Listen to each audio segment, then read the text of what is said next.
యెహోవా దేవా మొదటి వివాహం చేసితివి.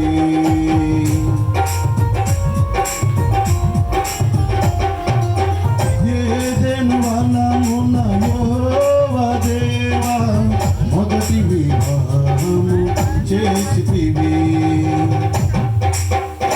ఈ శుభదినమున నవదంపతులు